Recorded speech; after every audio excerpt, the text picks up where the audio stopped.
Assalamu alaikum warahmatullahi wabarakatuh. My name is Jibril Abdulrahman and my report is about paints. Paints, a colored substance which is spread over a surface and dries to leave a thin, decorative or protective coating.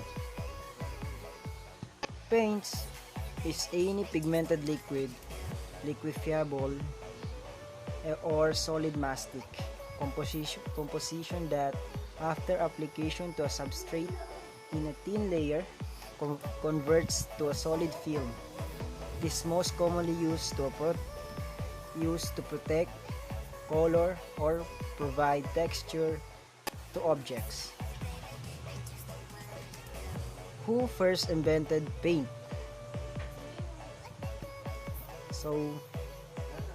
The first who invented the paint is painter Jan van Eyck.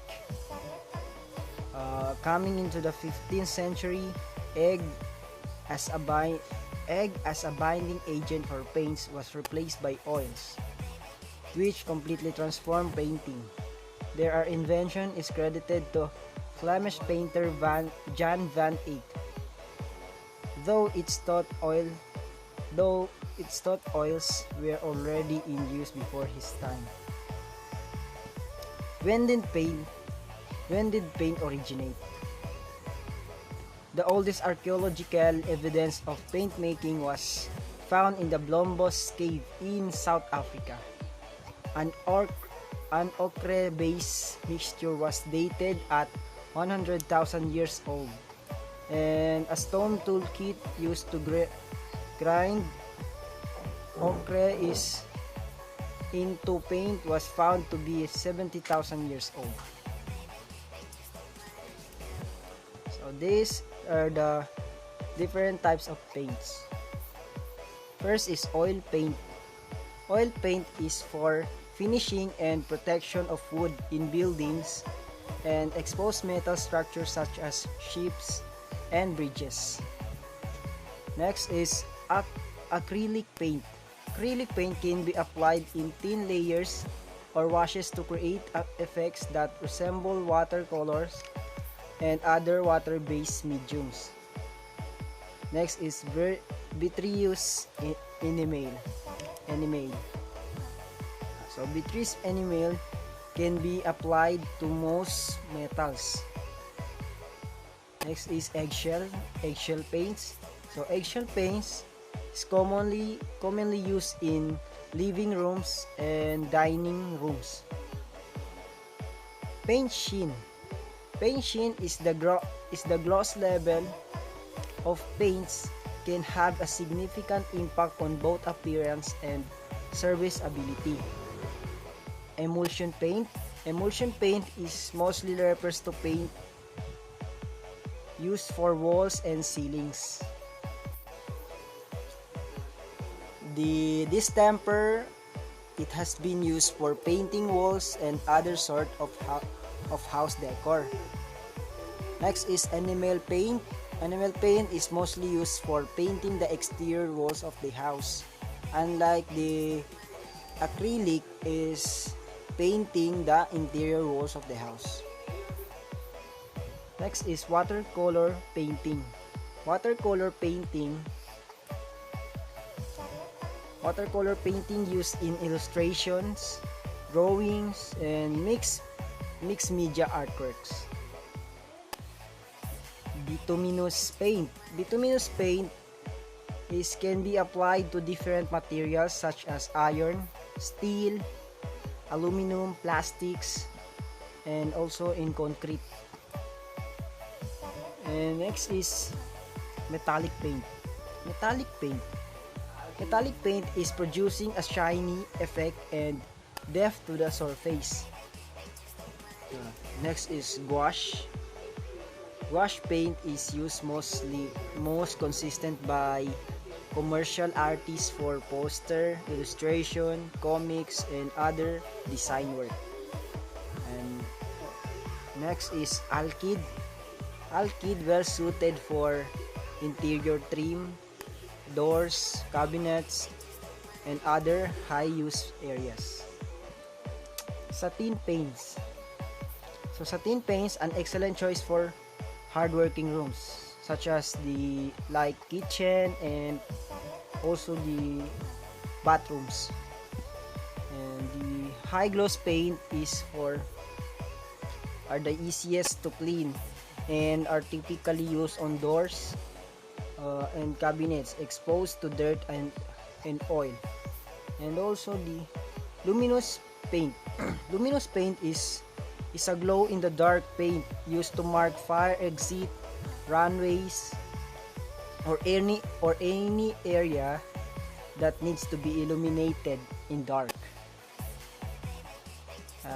Next is the silicate paint. Silicate paint is for interior and exterior mineral surface, including masonry, stone, concrete, plaster, and pebble dash. Milk paint. Milk paint is often used to achieve a chippy is this distress look. And tempera paint used to teach finger painting and brushing painting. When we are child, they teach us using this paint because it is safe for children. And last is oil-based paint. Oil-based paint, painters should use an oil-based paint for any surface where they want to finish to last for a long time. Coating and paint testing. The coating and paint properties mainly include physical properties such as appearance, density, thickness, mechanical properties like bond strength, abrasion, resistance, residual stress, etc. And chemical properties such as chemical composition, corrosion, resistance, heat, electrochemical properties, etc. These properties depend on various factors such as spraying equipment, materials, processes, etc. The evaluation of coating and paint performance involves many test methods. In actual work, it is not required that all above mentioned properties of the coating and paint be tested. Instead, different test items are selected according to different purposes. So we have spectrophotometer. The spectrophotometer is the best paint color measurement device. Paint color measurement instrument is widely used in paint and color manufacturing industries to measure the quality and vibrancy of paints. One of the extensively used color measurement instrument is spectrophotometer. How is paint made? There are four main components in paint. There are resin,